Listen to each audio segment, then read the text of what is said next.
Although it may seem that in life everything begins with a cry and ends with a sigh, every trace we leave behind contains a story. One generation receives from another. It works, transforms, and passes on, forming a staircase in which each step rests upon the one before it and supports the one that follows.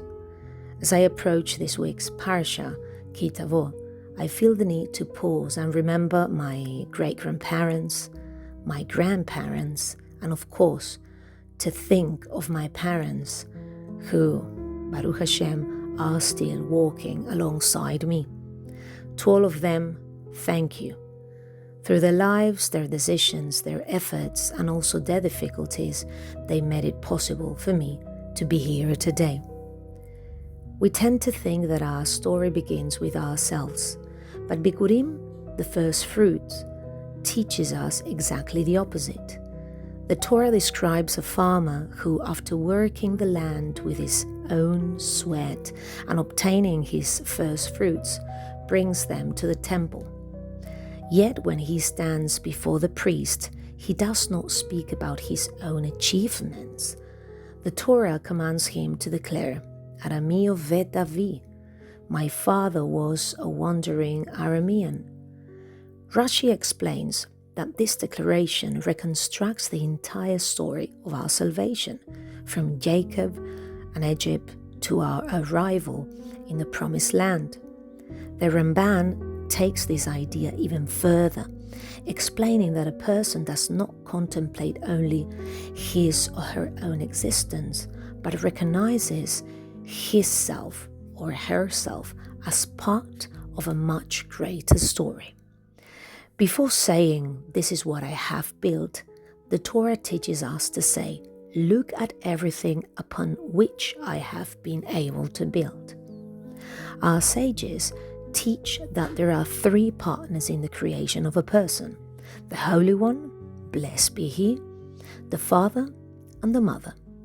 Honoring our parents means recognizing that we did not give ourselves life. It means practicing what the Chachamim called Akarat Tov, the active recognition of the good we have received. But Ki Tavo demands that we go one step beyond passive gratitude. The farmer does not receive the fruit fully formed. He receives the land, the seed, and the rain, but he must plough, care for it, work, and wait. What we receive is not an excuse to rest. It is a responsibility to make it flourish. This is true of our family story, but it's also true for the story of our people. The state of Israel did not begin in 1948. That moment was the fruit of centuries of tefillot, tears, and the work of generations who kept the flame alive in the darkness. This responsibility toward the future is beautifully illustrated by a famous story from the Talmud.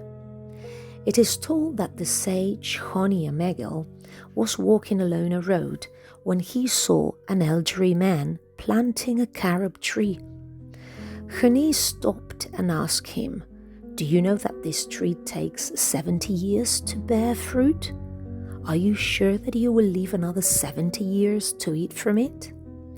The old man looked at him, smiled, and replied, "When I was born into this world, I found it full of carob trees. My ancestors planted them for me, just as they planted so that I could enjoy their fruit. I am planting today so that the children who come after me may eat from it." Shortly afterwards, Honi fell asleep beneath a rock and remained asleep for 70 years.